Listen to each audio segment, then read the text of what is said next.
What's up, my archfiends of chaos? Here's with another Final Fantasy segment, Final Fantasy 15, to be specific. Now, my question is for Final Fantasy 15: was Ifrit the true fault behind everything that happened in the world of Eos? You know, such as the Niflehime Empire wanted to take over the whole world. Obviously, the Star Scourge, Ardyn's betrayal, and the tale of the Jealous King. These questions will be answered in this video. Now, we already know from all the vague. Again, I have to pull out the vague. The whole thing that the game's vague, but we all know that Ifrit created the Star Scourge, and what the Star Scourge was he put some a poison or something in a virus in the sun to turn humans to demons. Even Ardyn explained that once all the demons or once human beings at one point. You know, which is a different interpretation to, you know, the way demons have been interpreted before in any fictional stories.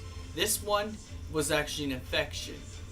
That means your red giants, your iron giants, used to be people before. Hence why in the one scene you can actually, in a couple scenes, you could actually hear the iron giants and the red giants talk as English like regular people, because they were once people at one point. Until the Star Scourge, meaning the infection of the sun. Some people got infected, and then at night time they turned into demons. So yes, it did cause the demons to inhabit the. It caused the demons to inhabit the world at nighttime. Now, why Ifrit did this, we don't know, but we all know that Ifrit hated human beings.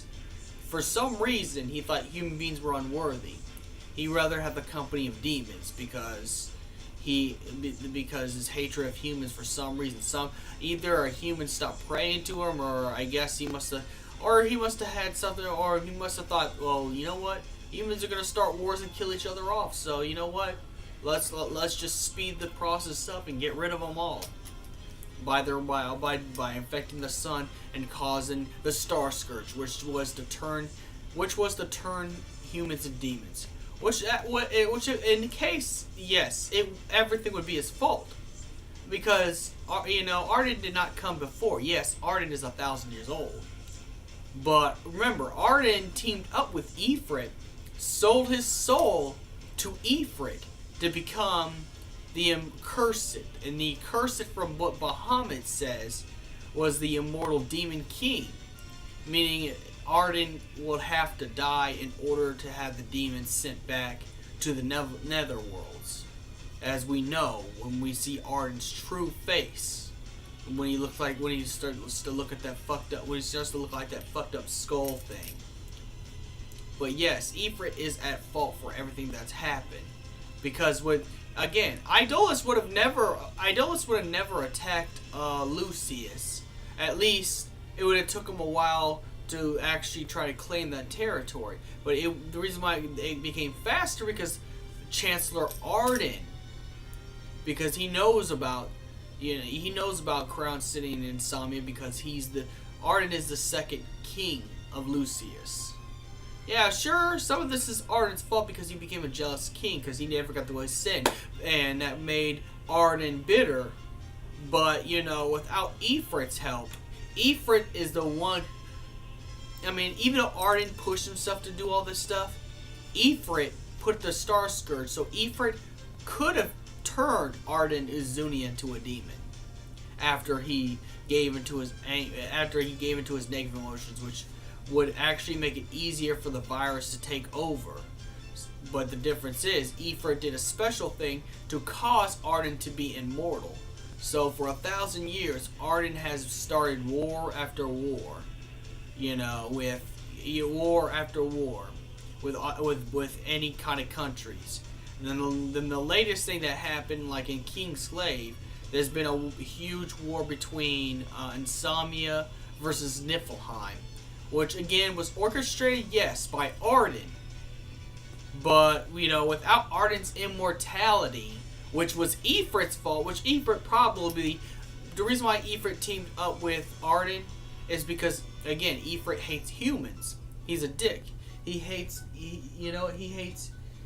humans, so that's why he did what he did, So he probably purposely made Ardyn immortal, so Ardyn would pretty much increase the time of, increase people's destruction on a timely basis. Causing the wars to happen.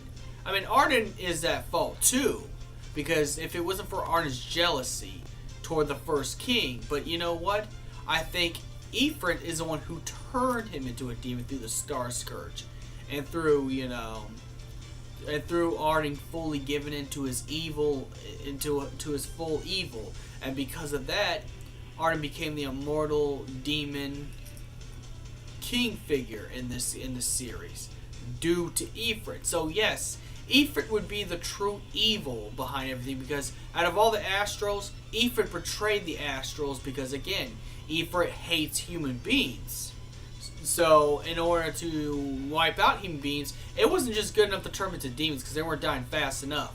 He needed Ardyn's help, and Ardyn and Ifrit teamed up together and pretty much nearly destroys the world. So my theory is, yes, everything that happened in Eos is actually Ifrit's fault after betraying the Astrals. Now let me know what you think in the comments. If you want to debate this, we can in the comments. And I'm kind of running over time, so just let me know what you think about this theory, if you like it or not. May the crystal be with you, my archfiends, and have a nice crystal-filled day.